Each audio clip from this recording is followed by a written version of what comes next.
I'm back. I hope that you guys haven't missed me too much, but I'm back with another YouTuber transformation build. You've clicked on this video, so I'm sure that you're aware from the title, but we're going to be recreating and transforming Muselk's base. Before we get into that though, if you're not subscribed already and you like these kind of videos, then make sure you hit that red button down below. And also make sure to turn on notifications, as I know that there's a lot of you that haven't been getting my videos in your subscription feed. Anyway, let's get on with it, shall we? This was an interesting transformation to tackle, as I had to start by creating a spruce village to match the environment in Muselk's world.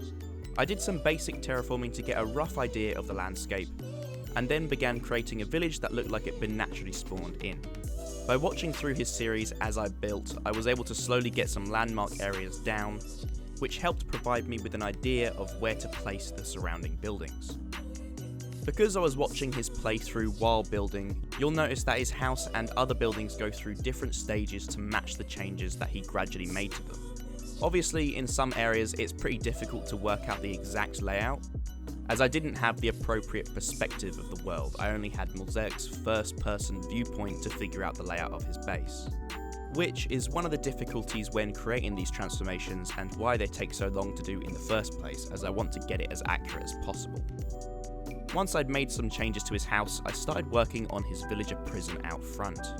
This originally connects onto the back of one of the vanilla village houses, and out back links to a farm and a custom building to house the villagers.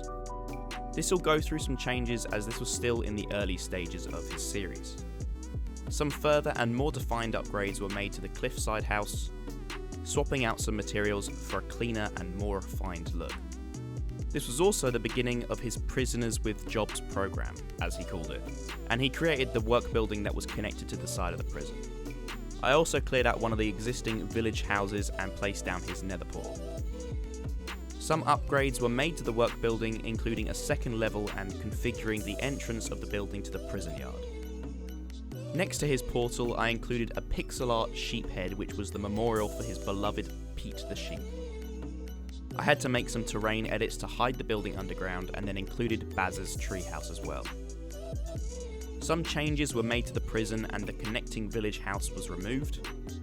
I flattened off and outlined the nether portal and the sheep memorial with stone and glowstone, and then made the final changes to the work building, changing it all to wood and finishing it off with a roof. Muselk also made a roller coaster from his house entrance down underground, which I would upgrade to the final version soon, but lastly some small changes to the fence of the prison yard.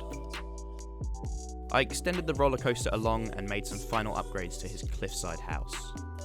I brought forward the bedroom so that it overhangs the balcony below, and I changed the interior rooms and added in his slime block elevator. I then removed the waterfall and ladder up to the entrance of his house and dug into the mountain so that it connects to the elevator. In the last bit of free space against the stone wall, I added in his vault, which I believe to this day is still empty, but I come outside once done, clean up things and hide what's visible of the vault under the terrain. Lastly, I add in his tower that connects to the elevator, and atop it lies his platform which he launched his bomber plane from. And I think that's everything as far as recreating his base goes.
It's time to transform it.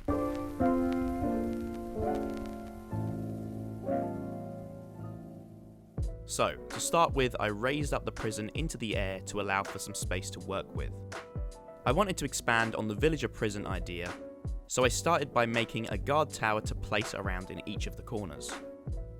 Once I'd decided on a design, I connected fences to either side of the prison tower, and then started to work on some larger guard towers for the entrance.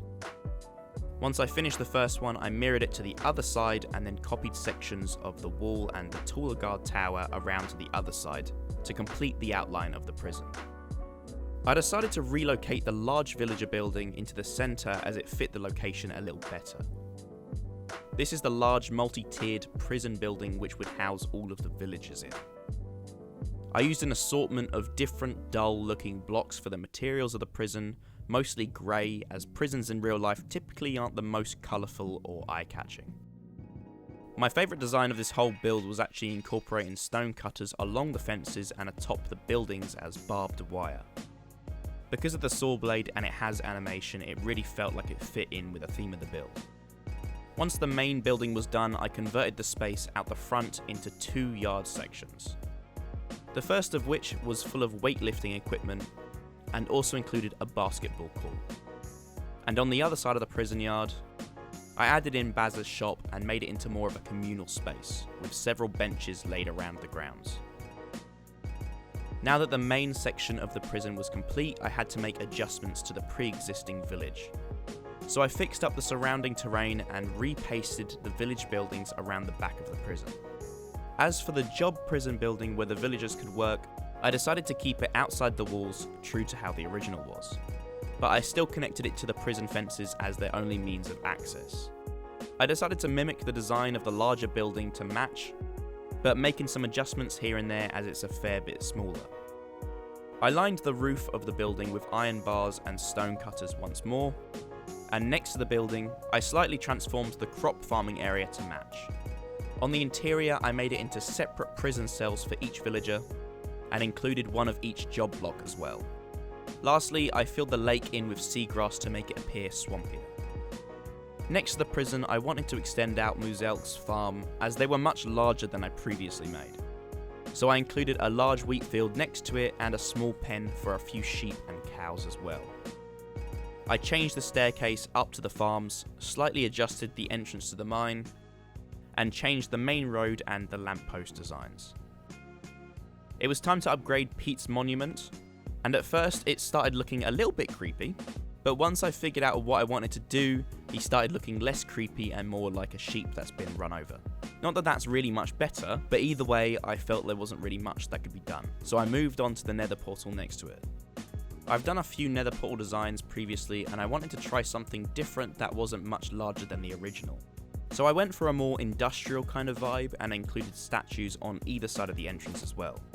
It was then time to move on to the vault, and I wanted to make it appear like a large circular building, like a typical vault or safe door.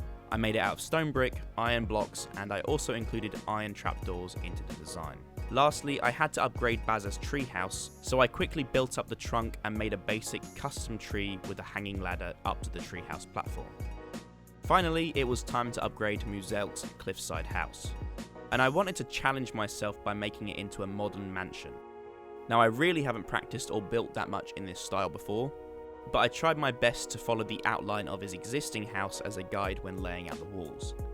I used white and grey concrete blocks as the main materials, and I tried to blend the house into the cliffside to make it look like it was more naturally supported. I built the terrain out back further as I needed more space to work with for the interior later on when I decided to do the storage room. Atop the house, I made a rooftop pool and started to transform the elevator that leads up to the platform above. I went for a more abstract spiral design in the tower, and this is definitely a more modern approach. I tried to do the same thing for the interior and started with the main lobby space. I then made the staircase that leads up to his bedroom, containing a large bed, grandfather clock, some valuable pieces of art decorating the walls, and his trophy cabinet embedded into the wall. Downstairs, I quickly modernised the original storage room and make the place a little bit more homely with some small decorations. And lastly, I finish up the main storage area with the same design that runs throughout the house. Last but not least, I clear away the original roller coaster and start laying out a path for the new and improved design. Now this version of the roller coaster definitely is not practical, as it's actually impossible for you to ride the roller coaster and get to your destination. But it's a roller coaster, so I had to include a loop in there somewhere. I finished it off with some support struts and included the rails, and that's the entire base transformed.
I hope that you guys enjoyed this transformation, as it took a little bit longer this time to produce than usual. Recreating it alone is a lengthy process in itself, so I'd really appreciate it if you could show some love and hit that like button down below. As always, if you want to download this build, then you can do so by heading over to my Patreon. I'll leave a link down below for that in the description, or you can check it out on the end card of this video.